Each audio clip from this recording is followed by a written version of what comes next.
Hyde. You know, truth sounds like hate to people who hate the truth. My name's Martin Hyde.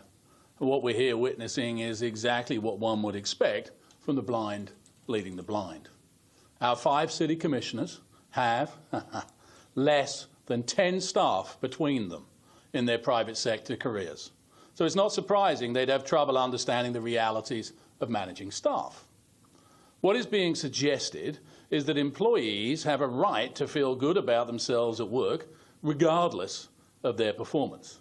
No mention is made that employers, and by extension taxpayers, have a right to competence, endeavour and diligence from employees.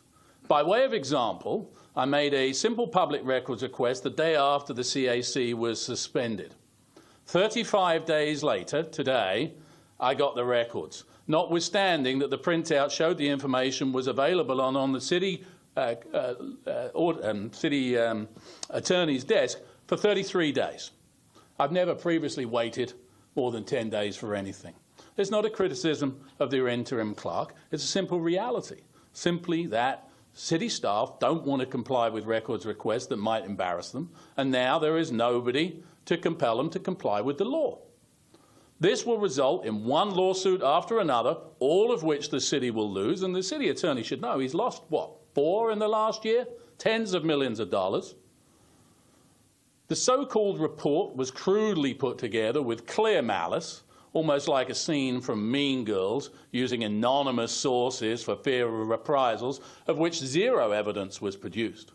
The learned counsel made a bizarre legal misstep, as Mr. Fournier just did too, stating in public their opinion that the city faces legal jeopardy from a class action lawsuit. If that's their opinion, shouting it from the rooftops to advertise it is reckless and contrary to the interests of the city.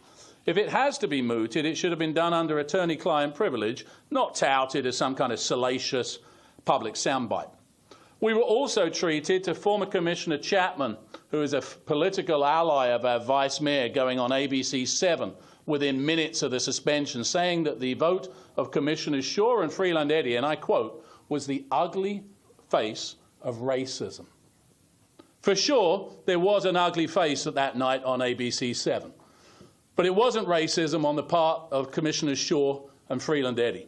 Shame on any of you that would condone such divisive language. The bottom line here is that encouraging this kind of misguided, hippie commune-style reverse management where employees can decide the fate of their bosses will result in anarchy for which you'll all be responsible. It is vital that the CAC remain independent of the city manager. A proposal to change our charter on this was soundly defeated a few years ago with good reason. The CAC is a vital check and balance on the rest of the city, and doing anything to limit that autonomy will be an insult to every citizen of our city. Thank you.